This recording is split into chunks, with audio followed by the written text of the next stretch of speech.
Bienvenue au Labo des CIP. Bonjour. Aujourd'hui, on se penche sur un truc vraiment essentiel dans notre métier. Comment notre façon de communiquer peut tout changer? Carrément, Ah oui, la communication, c'est la base de tout en fait. c'est ça. L'idée, c'est de voir comment on peut créer une relation de qualité en étant à l'écoute, sans jugement, pour être plus efficace et plus humain aussi. Exactement. C'est construire cette confiance, ce respect mutuel. C'est ça qui fait qu'un accompagnement fonctionne. Ou pas. Alors, commencions peut-être par ce qui coince parfois, les freins qu'on met souvent sans même s'en rendre compte. Oui, comme les jugements. Voilà. Les jugements. Et attention, pas que les négatifs, hein. Même un «Ah, c'est super ce que vous avez fait». Bah oui, ça peut enfermer l'autre, ou le mettre mal à l'aise. Et les jugements négatifs, même déguisés en conseils. C'est terrible ça. Absolument. Et puis, il y a les fameuses étiquettes. On est rapide pour ça parfois. Un peu trop, ouais.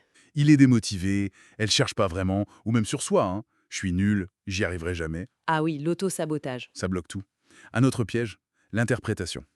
On cherche le sens caché au lieu de s'en tenir aux faits. Hum, Une bonne question à se poser, c'est là, j'observe quoi concrètement et qu'est-ce que j'imagine? Faire la différence, c'est crucial. c'est tellement vrai. Ça demande de la vigilance.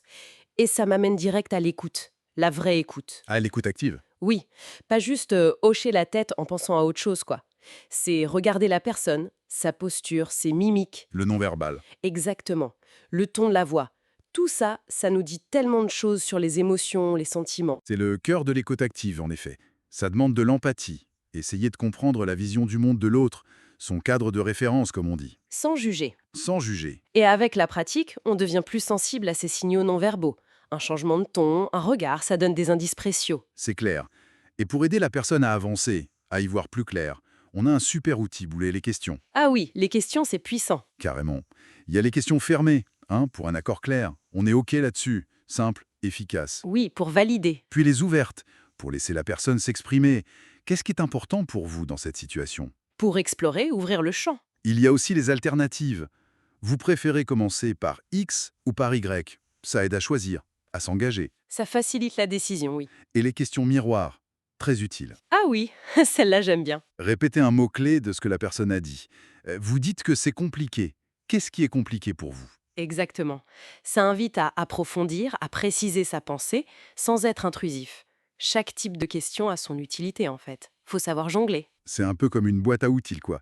Faut choisir le bon pour le bon moment. C'est une bonne image, oui. Autre outil, ou plutôt une posture intéressante, la synchronisation. La synchronisation, c'est subtil, ça. Oui, se mettre un peu au même rythme que l'autre. Vous avez déjà remarqué comme on est plus à l'aise avec quelqu'un qui a un peu la même énergie, le même débit de parole? Tout à fait. C'est une technique où l'on s'ajuste discrètement au langage de l'autre, à son ton, son énergie, parfois même un peu à sa posture. Mais attention. Ah oui, pas question de singer, hein? Surtout pas. C'est pas de l'imitation. L'idée, c'est de créer une connexion, un sentiment de «on est sur la même longueur d'onde», souvent inconscient pour l'autre personne.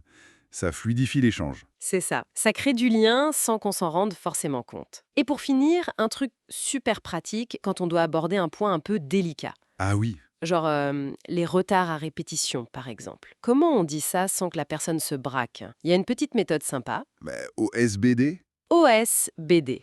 Alors, O comme observation, les faits, rien que les faits. Genre, j'ai remarqué que c'est le troisième rendez-vous qui commence en retard. Neutre. d'accord, observation. Ensuite, S. Sentiment. Oui, ce que ça me fait, moi. Je suis un peu embêtée parce que ça réduit notre temps d'échange. Ok, exprimer son propre ressenti.